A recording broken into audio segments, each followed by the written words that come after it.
수리남입니다. 영화보다 더 영화 같은 이야기 수리남. 요즘 정말 많은 분들이 또 정주행해야 할 컨텐츠 생겼다 얘기합니다. 바로 넷플릭스 시리즈 수리남입니다. 평론가님 물론 다 보셨겠죠? 예, 그렇습니다. 이 6편을 그냥 앉은 자리에서 거의 정주행을 할 수가 아니 있는 틀면 멈출 수가 없더라고요. 그러니까요. 그런 그 상품인데 이 시리즈 1 같은 경우가 앞부분이 조금 뻑뻑하긴 해요. 그러니까 약간 나레이션도 많이 나오고 좀 그런 나라와 또 그 나라까지 가게 되는 그런 과정들이 이게 진짜 이게 가능해? 뭐 이런 식의 네, 생각들이 좀 네. 드시긴 하는데 그 다음부터는 일단 한번 시리즈 1의 절반을 넘기고 나서부터는 그 다음부터는 어떻게 시간이 가는지 모를 정도로 순식간에 순삭하게 되는 그런 드라마인데요. 무엇보다도 그 스케일도 어마어마했지만 저는 배우들이 그냥 연기 천재들이 맞아요. 총망라된 드라마입니다. 특히 그렇죠. 남자 배우들 중에서 연기 잘한다는 사람이 다 나와요. 그러니까 그 연기를 보는 맛으로도 저는 굉장히 행복한 시간을 보냈습니다. 맞아요. 연기가 정말 엄청났죠. 바로 압도되는 작품이었는데 일단 6부작으로 알고 있습니다. 어떤 작품인지 평론가님 먼저 소개 좀 해주세요. 네, 이 수리남이라고 하는 작품은요. 실제 실화에서 모티브를 따가지고 남미의 네. 한 작은 국가에 우리나라 사람들이 가서 처음에는 홍어를 그쪽에서 잡아갖고 와서 돈을 벌려고 했었어요. 그런데 마약의 밀매에 이렇게 얽히게 되면서 그 마약 밀매상에 이제 그 이용을 당했다가 네. 나중에는 국정원 언더커버로 들어가서 이 마약 밀매상을 잡게 되는 이런 스토리를 흥미진진한 스토리를 다루고 있습니다. 그래서 우리나라에서 실제로 마약 밀매 얘기들이 조금씩 나온 적은 있었지만 이런 식으로 아주 흥미진진하게 접근한 적은 없었고요. 그리고 특히 그 배경이 이제 남미에 있는 국가이기 때문에 굉장히 이국적인 그런 공간에서 그렇지만 한국 사람들의 진한 어떤 그런 그 남성미가 넘치는 그런 맞아요. 이야기가 펼쳐지니까 그냥 그야말로 빠져들게 되는 드라마가 아닌가 이렇게 생각이 드는데 이 드라마가요 지금 현재 OTT 통합 검색 및 컨텐츠 추천하는 플랫폼이라고 키노라이츠라고 있습니다. 네. 이 키노라이츠가 하나의 OTT에만 국한되는 게 아니라 여러 OTT들의 실적들을 다 이렇게 가중치나 이런 것들을 매겨갖고 점수를 갖다가 산정을 해요. 그래서 전체를 통틀어서 가장 화제가 되는 작품, 가장 많은 사람들이 관심 가진 작품이 뭔지 순위를 매겨주는데 1위가 수리남입니다. 아주 단연 압도적인 그런 그 사랑을 받으면서 수리남이 1위로 올라와 있고 그리고 지금 이 수리남 같은 경우는요 넷플릭스 글로벌 차트에서도 지금 벌써 4위까지 올라갔는데 조금 있으면 1위를 차지하지 않을까 생각이 드는 게 그 북미권, 남미권에서도 이제 치고 올라가는 모습들을 보이고 있어요. 자, 그런 상태에서 이제 아시아 쪽은 완전히 석권했습니다. 그래서 오징어 게임의 또 다른 신화가 시작되는 거 아니냐 조심스럽게 이렇게 보고 있고 실제로 이 작품은 미국 할리우드에서 지금 현역 감독, 네. 현역 배우 이런 사람들이 관심을 가져요. 거기다 대고 막 이렇게 답을 남기는 거예요. 니콜라스 케이지 이런 사람, 그다음에 그 우리 로버트 다우니 주니어 이런 사람들이 막 나 수리남 봤다 뭐 이러면서 글을 남겨주는 건데 그런데 이분들은 진짜 이 드라마를 보면서 흥분했을 것 같은 게 내가 하고 싶은 역이 있거든요 거기에. 그런 배우들은 이제 정말 그야말로 참지를 못하는 건데 니콜라스 케이지 같은 경우도 하고 싶은 역이 있는 거예요 여기에. 자 이런 상태에서 2등은 공조고요. 네. 이 공조도 사실은 그 이번에 그 영화 공조 2가 굉장히 이 사랑을 받으면서 이 공조 1이 오히려 지금 역주행을 하는 그런 모습을 보이고 있습니다. 예. 네. 공조 2 때문에 공조 1을 봐야 되겠어요. 공조 1을 보고 가야지 이런 사람들도 있지만 공조 2를 보고 1이 더 재밌었어요. 그러면서 1을 찾는 그런 분들도 생겼다는 거고요. 그리고 이제 3위가 작은 아씨들. 이거 보셨습니까? 네, 보고 있어요. 예. 재밌더라고요. 감추합니다. 아니 김고은 배우의 연기력이 전 너무 좋은 것 같아요. 이거는 진짜 수리남과 같이 보시면 좋은데 수리남이 남자 연기 천재들의 작품이라면 작은 아씨들은 여자 연기 천재들의 작품입니다. 볼 게 너무 많네요. 네. 그리고 여기에 정석영 작가라고요. 이 작가가 박찬욱의 지금 현재 그 박찬욱과 그 같이 호흡을 맞춰가지고 헤어질 결심 같은 그런 작품을 쓴 시나리오 작가예요. 근데 그 사람이 박찬욱 냄새가 나면서도 또 더욱더 섬세한 정석영의 그 어떤 색깔로 이 드라마를 쓰고 있거든요. 그래서 미스테리 드라마인데 처음은 그냥 자매들 얘기인 줄 알았는데 이게 어마어마한 그런 그 흡입력을 가지면서 실제로는 사건이 점점 더 커지고 있습니다. 이제 베트남 전까지 가게 되고 이제는 숨겨져 있는 이런 어떤 재벌의 비자금 이런 문제까지 가면서 엄청난 스토리가 돼가고 있어서 관심을 끌고 있어서 지금 중간에 공조는 살짝 끼어든 것 같고요. 네. 현재는 지금 드라마 중에서는 작은 아씨들과 수리남까지. 수리남의 대결이다. 이렇게 볼 수가 있습니다. 그리고 4위에 영화 비상선언이 올라와 있고요. 비상선언은 뭐 워낙 엄청난 그런 캐스팅을 자랑했죠. 그렇죠. 송강호, 이병헌, 전도연 뭐 이렇게 나와서 그 항공기를 하이제킹하는 그런 얘기이기 때문에 뭐 스케일로 보나 호화 캐스팅으로 보나 굉장히 관심 있는 작품이었죠. 근데 이게 실제로 좀 일부 구설수에 오르면서 맞아요. 너무 극장에서 빨리 내려왔어요. 그 대신 지금 OTT에서 흥행이 터지고 있는 상황이고 5위가 바로 영화 공조2 인터내셔널. 이렇게 1위서부터 5위까지 가고 있고요. 이 외에도 뭐 빅마우스라든지 또 한산이라든지 또 외국 작품으로는 석세션이라든지 이런 작품들이 화제가 되면서 헤어질 결심도 들어가 있습니다. 그러면서 1위서부터 10위까지를 차지하면서 사랑을 받고 있습니다. 아니 평론가님 정말 볼 컨텐츠들이 풍년이다 이렇게 볼 수 있을 것 같은데 오늘 주제의 수리남 이야기로 좀 더 돌아와 볼게요. 수리남이라는 나라가 있는지 처음 알았다라는 분들도 많이 계시고요. 저도 이 수리남이라는 지명이 실제 실존하는 실제 있는 국가라는 얘기 잘 몰랐어요. 그렇습니다. 우리나라하고는 다 국교가 맺어져 있고요. 그런데 베네수엘라 대사가 이 수리남 대사를 겸한다고 겸하고 합니다. 있군요. 그래서 왜냐하면 수리남이라고 하는 나라는 전체 인구가 60만밖에 안 되는 거예요. 그리고 영토도 그렇게 넓은 편이 아닙니다. 그러다 보니까 이제 그 수도에다가 이렇게 뭐 대사관을 짓는다거나 이러기는 조금 효율적이지 못하더라고 이제 생각을 했겠죠. 그런데 이 나라가 콜롬비아 바로 옆에 있어요. 네. 콜롬비아가 또 어떤 나라입니까? 거기에 코카인이 아주 유명한 나라죠. 그래서 콜롬비아의 코카인이 수리남을 거쳐서 유럽으로 나가기도 하고 아시아로 흘러들어가기도 하는 그런 상황들이 있는데 그 상황에 한국의 한 마약왕이 거기에 연루되었던 사건이 있었어요. 조봉행이라고 하는 사람인데 이 조봉행이라고 하는 사람이 실제로 우리나라에 이 콜롬비아의 코카인을 들어올 때 아무것도 모르는 그냥 평범한 그런 그 일반 시민들의 짐에다가 섞어가지고 그래서 여러분들도 기억을 더듬어 보시면 그 쇼킹한 사건에 대한 그 기사들이 생각이 나실 분들이 있습니다.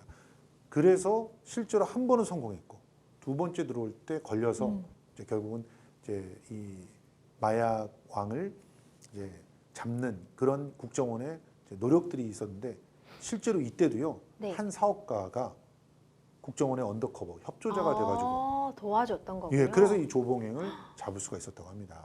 그래서 그 얘기는 사실 요 정도 구도만 갖고 나머지는 다 거짓말입니다. 그쵸, 그쵸. 나머지는 다 그거 저 사실이라고 생각하시면 안 됩니다. 나머지는 전부 이제 창작되어 있는 창작이기 때문에 뭐 목사가 실제로 마약을 갖다가 뭐 운송했다 이런 것들은 다 꾸며진 것인데 문제는 일단 이 밀림 가득한 수리남이라고 하는 곳에 그 풍광을 그대로 전해줘야 되잖아요. 아니 평론가님 이게 수리남에서 로케이션한 게 아니라면서요. 제주도에서 찍었답니다. 근데 저는 화면을 보면서 예, 정말 이국적이고 이건 정말 우리나라 같지 않았거든요. 예. 어떻게 한 거죠? 제주도니까요. 제주도의 기후와 네. 또 제주도에서 세트를 갖다가 완벽하게 지은 거예요. 나무까지 다 심었대요. 그 열대나무를. 그렇게 해놨더니 진짜 드론을 딱 띄워서 찍을 때도 아주 그럴듯한 풍광들이 나는 거고 그리고 이제 컴퓨터 그래픽의 효과를 좀 입어가지고 아주 광활한 그런 밀림 그러니까요. 그런 숲이 된 것처럼 이렇게 만들어낸 것이죠. 그런데 일단은 이 정도의 투자를 하기에도 제주도에서 전체를 갖다가 땅을 갖다 빌려가지고 거기다가 땅을 다 정비한 다음에 세트 짓고 나무 심고 어마어마한 힘든 작업이잖아요. 네. 그렇게 하는데 돈은 또 얼마나 들었겠습니까? 넷플릭스가 이 윤종빈과 하정우 콤비한테 홀딱 빠졌어요. 원래 이거는 영화로 만들려고 생각을 하고 있었던 건데 네. 하정우한테 먼저 그 영화 시나리오가 기획안인가가 먼저 갔다고 들었어요. 근데 하정우가 딱 보고 야 이건 윤종빈 거다. 왜냐하면 하정우 배우하고 윤종빈 감독하고 1년 차이의 선후배이지만 네. 친구처럼 네. 친구 먹은 네. 같은 학교 출신이에요. 그래서 학교 다닐 때부터 같이 막 이렇게 찍고 막 이러다가 윤종빈 감독의 데뷔작을 하정우 배우가 출연을 해요. 하정우와 윤종빈은 어떻게 보면 서로가 서로에게 있어서 페르소나인 그런 사람이 네. 됐던 거예요. 실제로 윤종빈 감독은 지금까지 히트한 작품 중에서 하나를 빼고 나머지 작품을 전부 하정우랑 같이 했습니다. 와, 정말 함께하는 사이군요. 그렇습니다. 하정우 씨가 좀 안 좋은 일로 한 2년 반 쉬었잖아요. 그렇기 때문에 자기가 새로운 작품을 할 때 정말 자기가 믿는 감독이 필요했던 거고 또 윤종빈 감독도 지금 그 마지막 그 작품 공조까지 이렇게 딱 진행을 한 상태에서 뭔가 좀 새로운 돌파구가 필요하다는 생각들을 갖다 좀 했었던 것 같아요. 그런 상황 속에서 이 수리남이라고 하는 시리즈물에 도전하는 그런 기회를 얻은 건데 그럴 때 이 하정우가 있었던 거죠. 하정우가 없었더라면 아마 이런 시리즈물에 도전을 못했을 겁니다.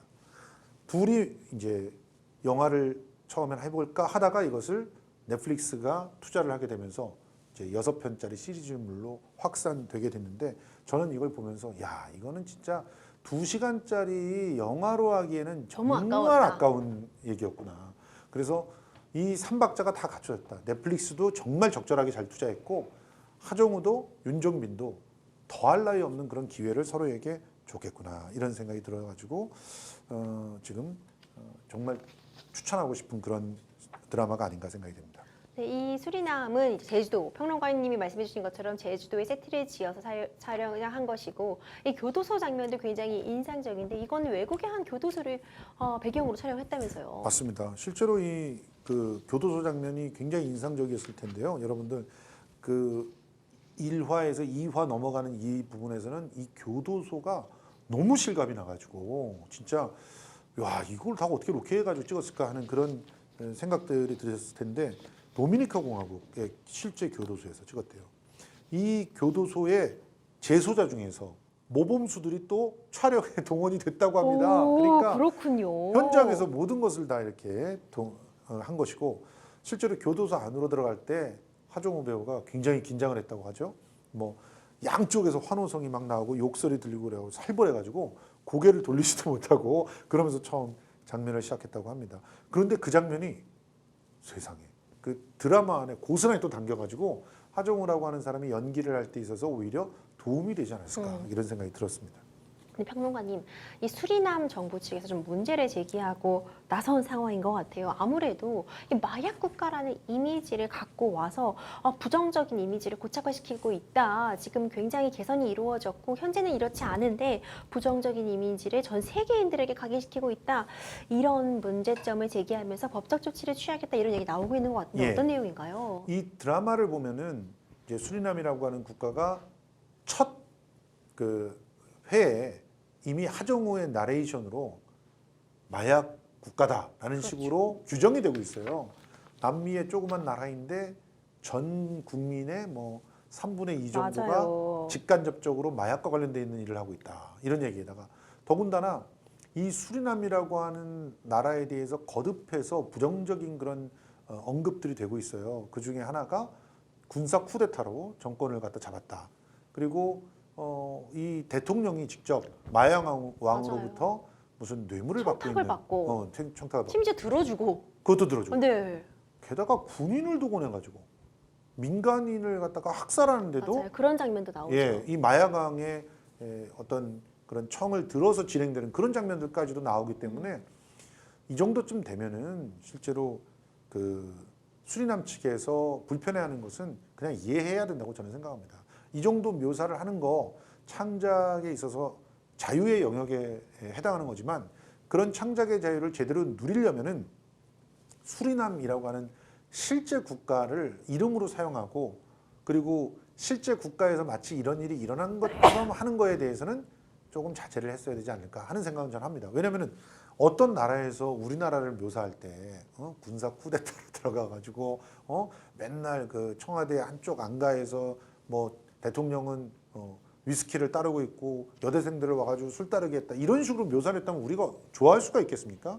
그러니까 그 우리도 이런 것들이 불편하다고 생각하는 만큼 이제 우리도 다른 나라를 묘사를 할 때 그런 불편함들에 대해서 배려를 할 줄 알아야 되고 그래서 자막은 다 나와요. 자막은 실제 어떤 실화로부터 모티브를 얻긴 했지만 그렇죠. 장소니 뭐니 모든 허구다. 인물이 다 허구다라고 얘기가 나오는데 그래도 계속 수리남이라고 하는 게 반복이 되잖아요. 그래서 이런 부분에 대해서는 좀 배려를 했어야 되지 않나. 실제로 그래서 넷플릭스의 영어 제목은 수리남이 아닙니다. 다르다면서요? 예, 그래서 그런 식의 배려들이 좀 아쉬웠던 그런 장면이 아닌가 생각이 듭니다. 이 한국 대사관이 현지 교민들을 대상으로요, 좀 안전에 주의하라는 요청까지 했는데 생각보다 좀 심각한 분위기가 아닌가 좀 걱정이 되긴 해요.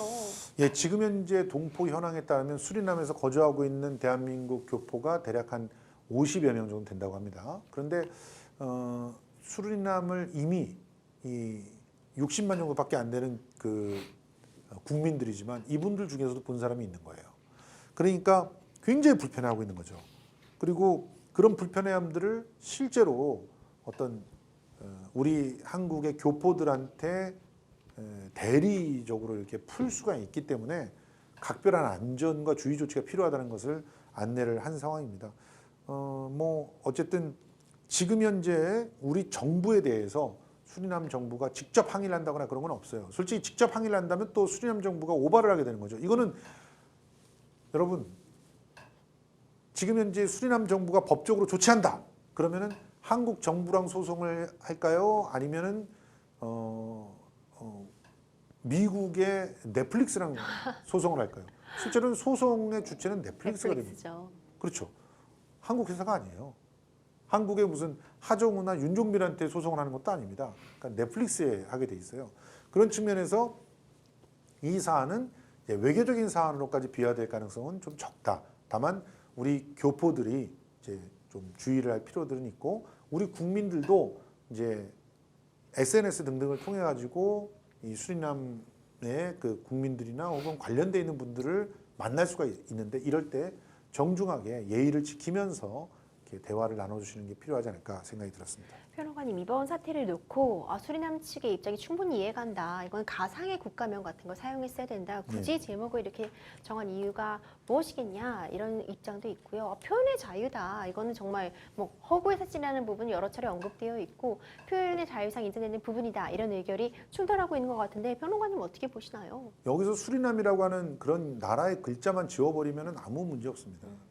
그러니까 마지막 하나를 덜어내지 못하면서 결국 논란이 야기된 거 아니겠습니까?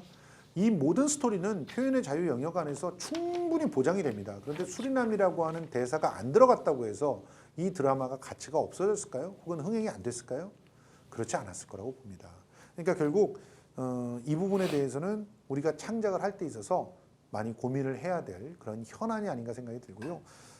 실제로 이렇게 특정한 지역이 거론이 되거나 또 배경이라고 확실하게 이제 노정이 되었을 때 그럴 때 그 일정한 선입견들이 만들어지는 것은 이미 수많은 연구 논문들과 실제 사례를 통해서 확인된 바가 있어요.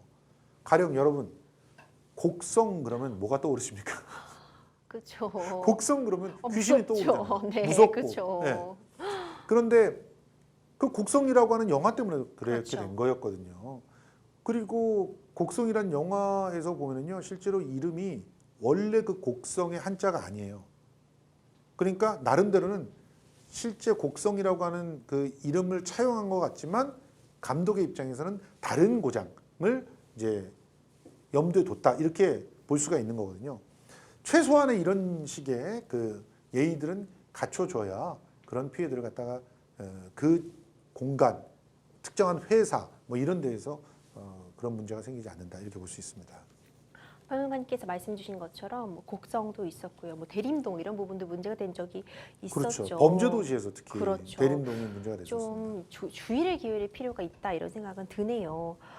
그 북중 부정적 묘사로 지역 혐오를 일으킨 이런 미디어의 영향 크다고밖에 볼 수 없을 것 같은데 평론가님 앞으로 어떤 점 주의하는 게 좋을까요? 실제로요, 그 특정한 지역을 그 이름에 넣어서 굳이 그걸 강조하면서까지 보여줄 필요는 없다고 보거든요. 우리가 뭐 그 예를 들어서 곡성과 같은 이야기를 강남의 뭐 압구정동에서 진행했다. 그럼 압구정 주민들이 가만히 있었을까요? 대림동과 같은 곳을 압구정동이라고 해서 뭔가 영화를 만들었다. 가만히 안 있었을 거예요. 마찬가지입니다. 그래서 지금 상대적으로 곡성이 지방의 조금 작은 소도시고 그리고 대림동이 어떤 면에서는 약간 낙후돼 있는 그런 공간이기 때문에 함부로 갖다 쓴 거 아니냐 이런 식의 얘기를 할 수가 있다는 점을 명심하면서 그렇게 특정한 공간, 특정한 어떤 장소 또 특정한 어떤 회사 이런 데를 갖다 쓸 때는 유의하셔야 된다. 꼭 말씀드리고 싶습니다. 이 K-드라마에 대한 국제적 관심이 정말 집중되고 있으니까 이럴 때일수록 이런 불필요한 오해 불러일으키지 않도록 좀 네. 조심할 필요가 있다는 생각도 드네요. 이 수리남이 실제 인물 실화에서 어쨌든 모티브를 가져왔다 보니까 이 실제 이야기가 무엇인지에 대해서도 궁금점 가지고 계신 분들이 많더라고요. 그렇습니다. 실제로 이제 마야광 조봉행이라고 하는 사람이 수리남에서 마약 밀매를 갖다 했던 예전에 일이 있기 때문에 그 관심이 집중이 돼가지고 뭐 워낙 드라마가 이제 흥행을 하다 보니까 이 사람 지금 어디 살지 나와가지고 이런 흉악한 사람을 또 조봉행이라고 하는 사람이 어떤 죄를 저질렀는지 우리는 잘 모르는 상태에서 드라마 속처럼 막 그렇게 잔인한 살인이니 뭐니 이런 것들을 했다고 생각이 되는 거예요. 네. 참 여기서 제가 이제 궁금한 게 만약에 수리남의 그 상황처럼 무자비하게 여럿을 살인을 하거나 살인 교사를 한 상태여서 마약 밀매까지 겹쳐져 있다면 징역 10년 갖고는 말이 안 되는 말이 거죠. 안 되죠. 실제 상황이고 지금 현재 우리나라 지금 이 2022년도 상황이었으면은 충분히 무기징역까지 가능한 상황 아닐까 싶거든요. 그렇습니다. 그러니까 이런 부분들이 이제 사실과 좀 다른 것들이 있다는 것들을 기억해야 되는데 이 조봉행이라는 사람은 마약을 밀매하고 거래하고 했던 그 혐의로 들어와서 대략 그 지금 5년 만에 이제 풀려났고 그 지병 때문에 또 5년 만에 풀려날 수 있었는데요. 그리고 지병이 악화돼서 사망한 걸로 알려져 있습니다. 그러다 보니까 이게 이제 MB 정부 시절에 있었던 실화라서 그렇게 멀지 않은 그런 얘기이기 때문에 더더욱 많은 분들이 관심을 가졌던 게 아닌가 생각이 됩니다. 또 이 수리남에서 보면은 이제 그 야구공이 등장하는데 이게 지금 박찬호 선수님의 사인볼이었나 봐요. 아니 그러니까 박찬호의 사인을 알고 있는 사람은 실제로 그걸 딱 볼 때 저 진짜 사인볼인데 이렇게 생각을 했었을 것 같아요. 그런데 누구보다 깜짝 놀란 사람은 박찬호 씨 선수 본인이었대요. 그래서 너무 이 재밌어요. 드라마를 보다가 나 혼자만 깜짝 놀란 건가? 내 진짜 사인볼을 어떻게 구했지? 이러면서 근데 이게 또 수리남을 갖다 또 보고 싶어지게 만드는 그런 작용을 해요. 그렇죠. 이 드라마를 끝까지 보신 분들은 제가 스포일러라서 다 말씀 못 드리겠지만 이 박찬호 사인볼이 굉장히 중요한 역할을 해요. 하거든요. 네. 그렇기 때문에 이 박찬호 씨가 직접 이렇게 언급해가지고 내 진짜 사인볼이 거기 나왔다라고 얘기해 주는 것 자체가 이 드라마에서 이 사인볼이 갖고 있는 강력한 상징성들을 또 강화시켜 주거든요. 그런 측면에서 여러분들이 이런 재미난 얘기들도 함께 즐기실 필요가 있지 않나 생각이 듭니다. 오늘 이렇게 수리남에 대해서 정말 다양한 이야기 나눠봤는데요. 이 배경도 굉장히 흥미로웠고 이 주제 자체가 사실 이 마약 밀매, 어떤 거대한 음모, 거대한 자본이 들어가 있는 이런 내용을 좀 넷플릭스의 스케일이 맞나 그리고 우리나라 배우들의 열연이 만나서 정말 제대로 완벽하게 조화를 이룬 작품이 아닌가 이런 생각이 드는데요. 평론가님, 뭐 호평 일색이셔서 예측이 충분히 가능하지만 그래도 이 수리남에 대한 총평 평론가님 통해 듣고 싶습니다.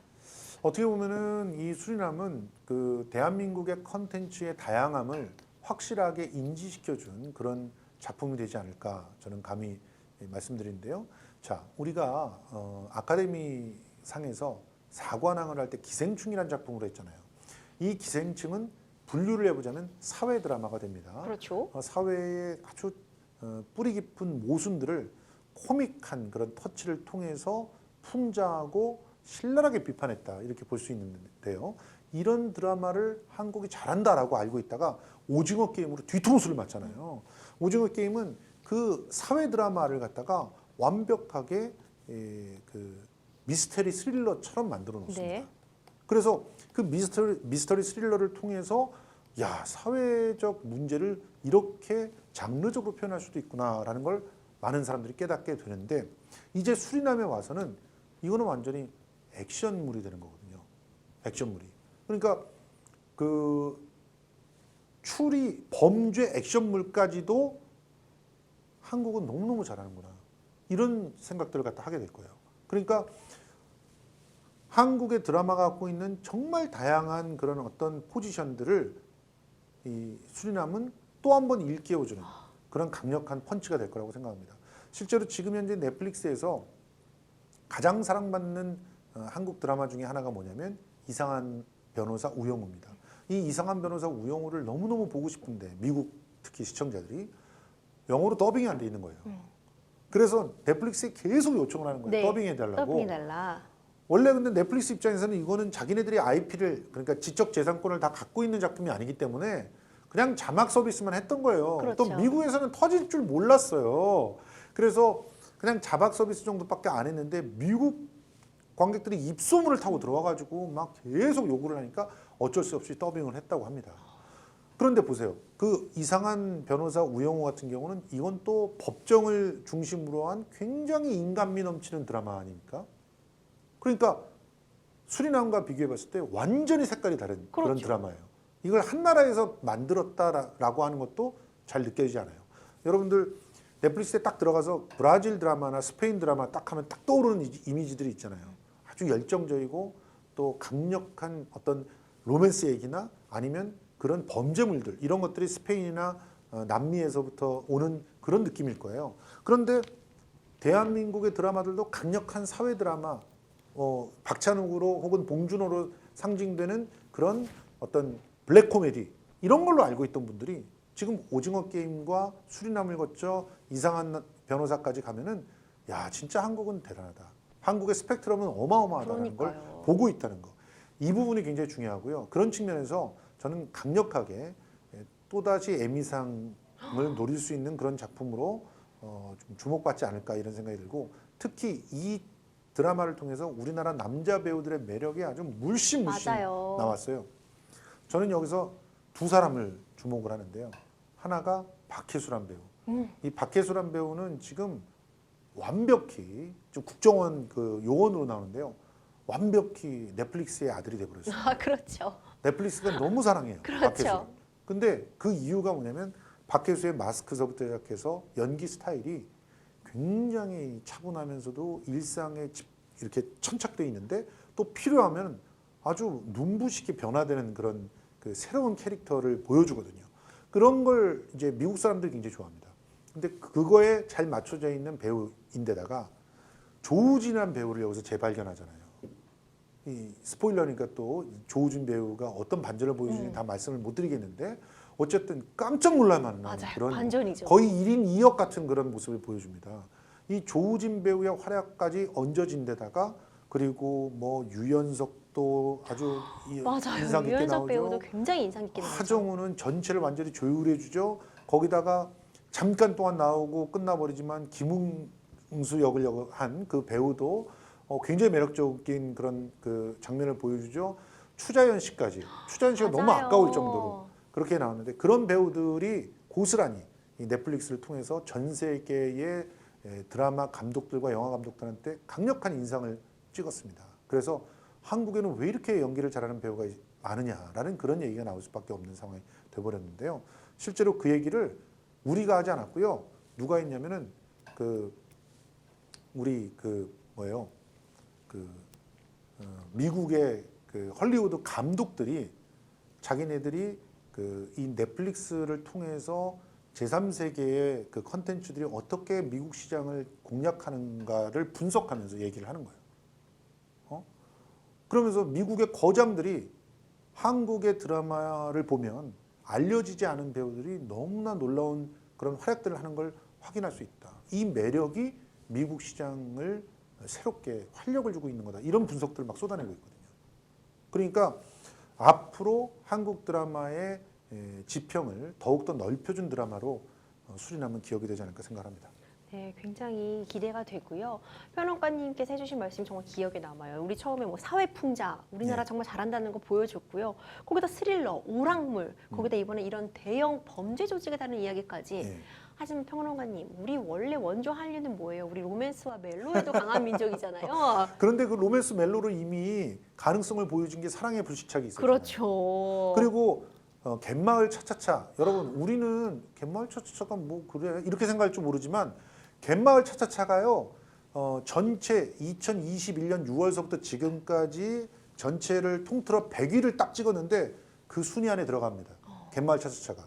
그리고 지금 현재 넷플릭스 전 세계 순위에서 7위에 올라 있는 드라마가 뭔지 아십니까? 뭐죠?